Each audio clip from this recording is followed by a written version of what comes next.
Good to see you. Yes, thank you. I've just organized into 4 pieces just to kind of walk through why we're here to ask for this change in legislation for glass. And so maybe I just walk you through these, and I'm happy to answer any questions. Fairly short summary. What the corporation does every day is cover the waste with soil. Practice is required by permit. It's a fundamental process in all landfills. Many landfills in Massachusetts included and across the country use glass, recycled glass, as an alternative to soils. This is consistent with industry best practices across most landfills nationally. And traditionally, the recycled glass is mixed with soils with a set ratio as an alternative. Today, the corporation only uses virgin materials, which is purchased on the open market.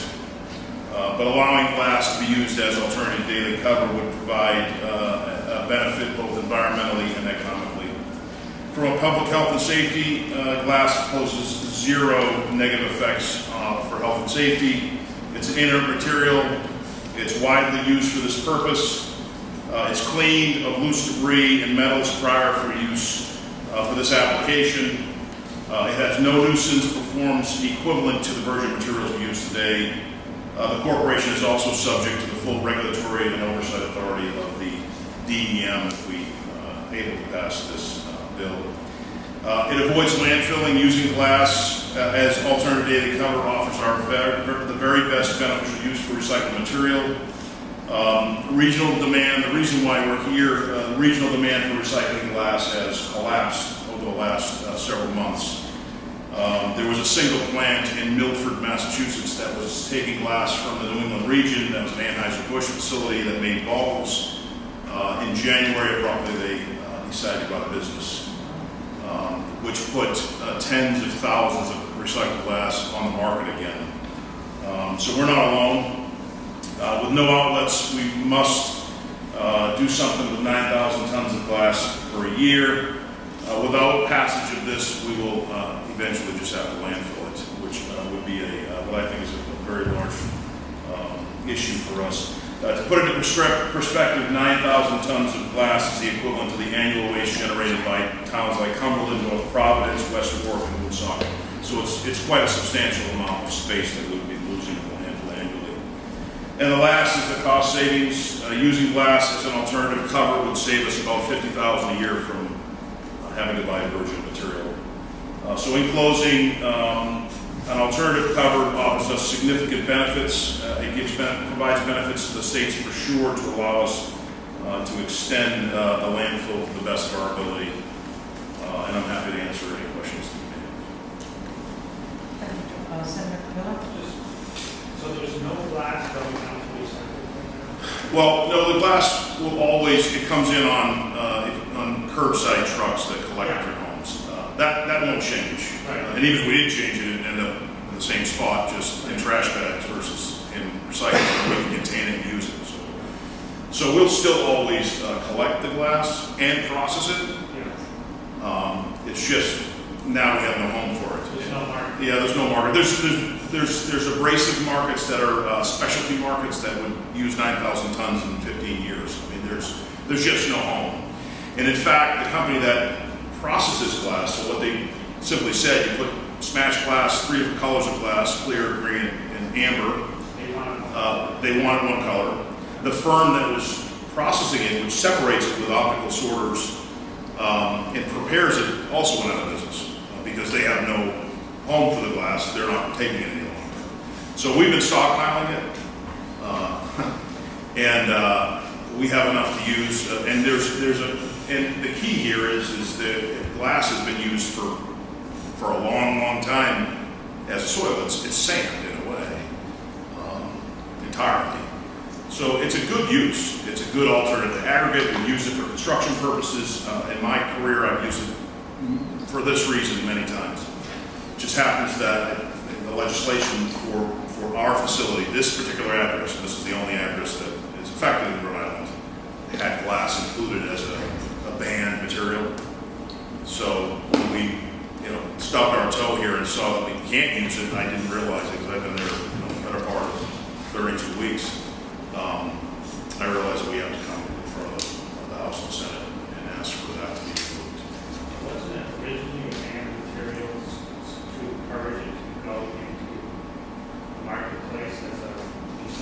Yeah, so well, the bill specifically that inhibits us from using it, because for a decade prior to this bill being passed, it had been used for this purpose.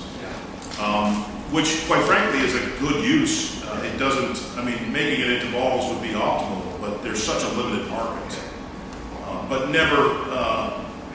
in the history of Rhode Island Resources, for many, many years, many times over, in and out, this has been used for alternative cover or for glass bottles, that kind of thing.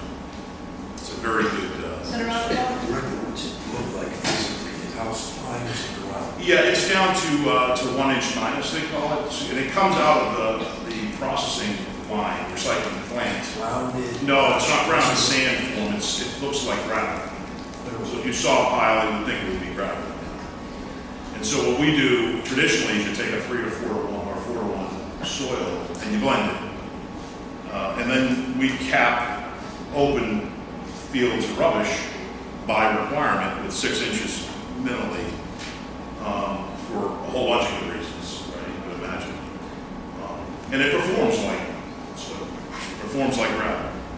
And in fact, we can today, which we have started to consider, is using it for construction. So we put gas wells in, and there needs to be aggregate around the gas wells to collect the methane. And it's a very good use for that. We hadn't needed to even explore that because we had a home for it for no cost, which has been fantastic. But when we got the call and said, look, we're out of business, I said, well, so are we. We need to figure this out pretty quickly. And it was abrupt. There was no runway, and I've got a lot of literature to support that it's abrupt. In January, they issued a closure for that Milford plant, and then the entire New England region is in a state of panic. In fact, Massachusetts just passed the BUDS, which is the beneficial use determinations, to allow it to go to landfills for Fitchburg specifically, because there's no home, and they'd rather have that than put it in a hole, which we would too. Thanks for being so proud. Sure. Not wasting any time. So flies, I get to see. Yeah, no, thank you. I've been in this business a long time, and I know how fast this stuff goes up, how painful it can be. So Thank you. Appreciate it. Senator Colvin? Thank you. Thank you for giving that, because I was wondering why, why it was suspended and why you're asking. I guess, is there any thought to the fact that there's so many people now that are trying to get people to stop using plastic, like for bottling, that there might be an effort to go back to glass, and that need to recycle? Because we plan on voting on this. Yeah, I don't know how the discouragement of using plastic has helped the glass bottling business.